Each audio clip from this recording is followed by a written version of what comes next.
नमस्कार। आज हम एक बड़े ज़रूरी दस्तावेज के कुछ हिस्सों को देख रहे हैं। ये एक इमरजेंसी प्लान से जुड़ा है। हाँ, बिल्कुल। ये अक्सर काफ़ी टेक्निकल होते हैं, लेकिन इनके पीछे की सोच समझना ज़रूरी है। सही कहा। तो हमारे पास emergency preparedness and response plan .pdf के कुछ अंश हैं और आज हम कोशिश करेंगे ये समझने की कि इस प्लान का मतलब इस योजना का असल मकसद क्या है और कैसे इसे ऑर्गेनाइज किया गया है। हाँ, देखते हैं इसमें क्या है। स्ट्रक्चर और ऑब्जेक्टिव, यही दो मुख्य चीज़ें होती हैं ऐसी योजनाओं में। बिल्कुल।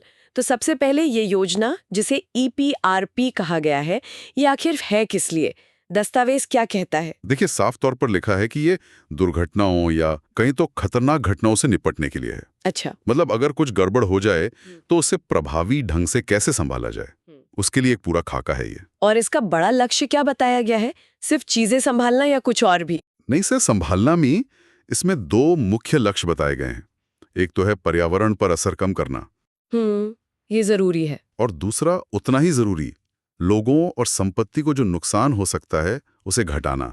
और ये सिर्फ प्लांट के अंदर की बात है? नहीं नहीं, दस्तावेज कहता है प्लांट के अंदर भी और आसपास के इलाके में भी। अच्छा, तो ये काफी व्यापक है। हाँ, और यही बात थोड़ी दिलचस्प हो जाती है।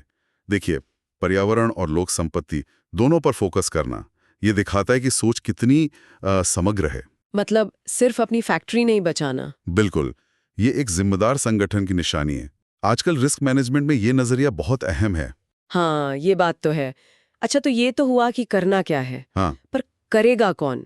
मतलब इसकी ऑर्गेनाइजेशनल स्ट्रक्चर कैसी है? कुछ बताया इस बारे में? हाँ, बिल्कुल बताया है। एक साफ पदानुक्रम, मतलब एक हायरार्की दी गई है। हायरार्की। अच्छा, मतलब कौन किसके अंडर काम करेगा, कौन क्या फैसला लेगा, ये सब। एग्जैक्टली। आपात स्थिति में कंफ्यूजन न हो, इसलिए जरूरी है। तो सबसे ऊपर कौन है इस हायरार्की में? सबसे ऊपर है मुख्य स्थल नियंत्रक। और ये कौन होते हैं? Plant head. ओ, यानी प्लांट के जो सबसे बड़े अधिकारी हैं वही मेन कंट्रोलर हैं। हाँ, और ये बहुत महत्वपूर्ण बात है। जब टॉप लीडरशिप जैसे प्लांट हेड खुद मुख्य नियंत्रक होते हैं, तो ये प्लान की गंभीरता को दिखाता है। हाँ, मतलब इसे हल्के में नहीं लिया जा रहा। बिल्कुल, और जरूरी अधिकार भी उन्हीं के पास होते हैं। बड़े फैसले तुरंत लिए जा सकते हैं। कमान एकदम साफ रहती है। सही बात है। इमरजेंसी में तेजी से फैसले लेना बहुत जरूरी होता है। अच्छा, तो प्लांट हेड के ठीक नीचे कौन है जो मतलब मौके पे ये चीजें देखेगा? उनके नीचे आते हैं घटना नियंत्रक, और ये भूमिका निभाते हैं सुविधा प्रभारी, मतलब फैसिलिटी इंचार्ज। अच्छा, तो ये वो है जो ग्राउंड पे एक्शन लेंगे। हाँ, एक तरह से कह सकते हैं कि ये जमीनी कमांडर हैं। मुख्य नियंत्रक ऊपर से रणनीति देखते हैं, बड़े फैसले लेते हैं। और घटना नियंत्रक उसी लागू करवाते हैं। बिल्कुल, ये तालमेल बहुत जरूरी है। समझ गए। और इनके साथ काम करने के लिए कोई टीम भी होगी निश्चय ही। हाँ, बिल्कुल। एक पूरी प्लांट आपातकालीन प्रतिक्रिया दल, यानी प्लांट इमरजेंसी रिस्पांस टीम का जिक्र है। और इस टीम में कौन कौन लोग हैं? इसमें कई अलग अलग विभागों के लोग हैं, जैसे रखरखाव अधिकारी, मेंटेनेंस वाले। हाँ, फिर सुरक्षा अधिकारी, यहाँ सेफ्टी ऑफिसर की बात हो रही है। फिर एक और सुरक्षा अधिकारी, ये सिक्योरिटी वाले हैं। अच्छा, सेफ्टी और सिक्योरिटी दोनों। हाँ, फिर प्रशासनिक अधिकारी और चिकित्सा अधिकारी भी। अरे वाह, ये तो काफी डाइवर्स टीम लग रही है, मतलब अलग अलग स्किल्स वाले लोग। और यही तो इसकी खूबी है ना? आप सोचिए, किसी इमरजेंसी में क्या क्या जरूरत पड़ सकती है। हाँ, मशीनें खराब हो सकती हैं। बिल्कुल, तो रखरखाव वाले चाहिए, सुरक्षा के नियम देखने होंगे, सेफ्टी ऑफिसर। जगह को सिक्योर करना होगा, सिक्योरिटी ऑफिसर। तो जाहिर है। Medical officer. हाँ, ये तो बहुत सोचा समझा लग रहा है। हर जरूरी भूमिका शामिल है। कोशिश यही रहती है कि एक समन्वित मतलब कोऑर्डिनेटेड रिस्पांस दिया जा सके।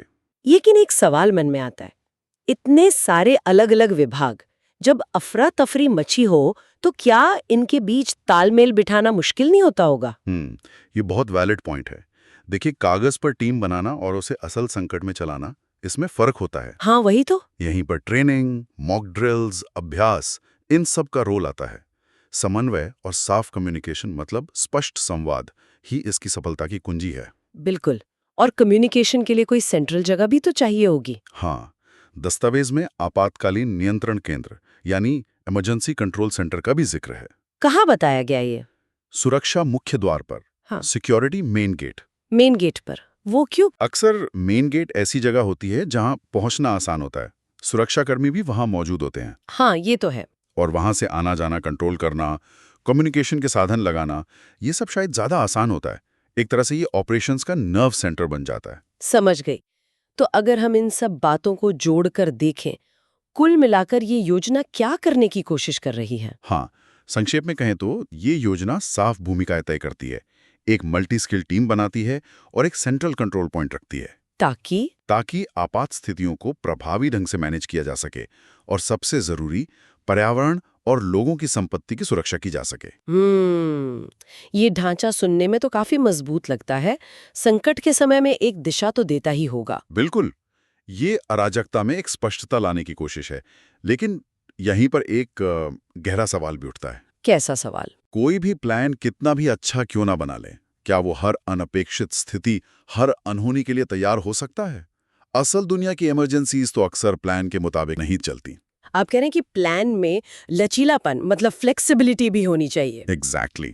तो सोचने वाली बात यह है, और शायद हमारे सुनने वालों के लिए भी, कि इस तरह की एक तयशुदा संरचना और रियल टाइम में सिचुएशन के हिसाब से ढलने की क्षमता, इन दोनों के बीच सही संतुलन कैसे बनाया जाए। हाँ, ये वाकई एक बड़ी चुनौती है, संरचना बनाम अनुकूलनशीलता। बिल्कुल, ये वो सवाल है जिसका सामना हर इमरजेंसी प्लान को करना पड़ता है।